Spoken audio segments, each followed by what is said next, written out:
کیا آپ جانتے ہیں کہ نبی کریم صلی اللہ علیہ وآلہ وسلم نے ایک رات زمین سے آسمانوں تک کا سفر کیا؟ یہ وہ موضوع ہے جسے اسراء و معراج کہا جاتا ہے۔ ایک رات نبی کریم صلی اللہ علیہ وآلہ وسلم مسجد حرم میں تھے۔ اسی دوران حضرت جبرائیل علیہ السلام تشریف لائے اور فرمایا اللہ تعالیٰ نے آپ کو ایک خاص سفر پر بلایا۔ پھر آپ صلی اللہ علیہ وآلہ وسلم نے براق پر سوار ہو کر رات کے آسمانوں کی طرف سفر شروع کیا، اس رات زمین کی طرف سے بیت المقدس تک۔ براق ایک نورانی جانور تھا، وہ بہت تیز چلتا تھا۔ جلد ہی نبی کریم صلی اللہ علیہ وآلہ وسلم بیت المقدس پہنچے۔ وہاں آپ صلی اللہ علیہ وآلہ وسلم نے تمام انبیاء علیہ السلام سے ملاقات کی اور ان کے ساتھ نماز پڑھی، جسے بعد میں جمعے کی فرضیت کی بنیاد بھی کہا گیا۔ معراج آسمانوں کی طرف روانہ ہوئے۔ حضرت جبرائیل علیہ السلام آپ صلی اللہ علیہ وآلہ وسلم کے ساتھ آسمانوں کی طرف روانہ ہوئے۔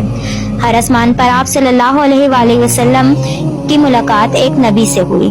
پہلے آسمان پر حضرت آدم علیہ السلام، دوسرے آسمان پر حضرت یحییٰ و عیسیٰ علیہ السلام، تیسرے آسمان پر حضرت یوسف علیہ السلام، چوتھے آسمان پر حضرت ادریس علیہ السلام، پانچویں آسمان پر حضرت ہارون علیہ السلام، چھٹے آسمان پر حضرت موسیٰ علیہ السلام، ساتویں آسمان پر حضرت ابراہیم علیہ السلام، آخر میں آپ صلی اللہ علیہ وآلہ وسلم قرب الہی تک پہنچے۔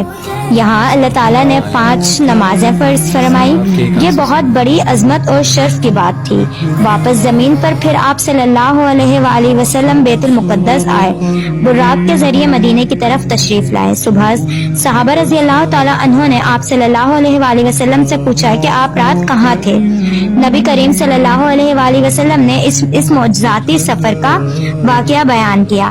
صحابہ حیران رہ گئے اور مومن بن گئے۔ یہ واقعہ آج بھی مسلمانوں کے لیے ایمان اور روحانیت کا سب سے بڑا نشان ہے۔ اللہ تعالیٰ کا قرب حاصل کرنا ممکن ہے۔ ایمان اور روحانیت کے لیے صبر، توکل اور اللہ تعالیٰ کی عبادت ضروری ہے۔ یہ واقعہ ہمیں سکھاتا ہے کہ دنیاوی طاقت نہیں بلکہ روحانیت اور اللہ پر بھروسے کامیابی کی کنجی ہے۔ جزاک اللہ۔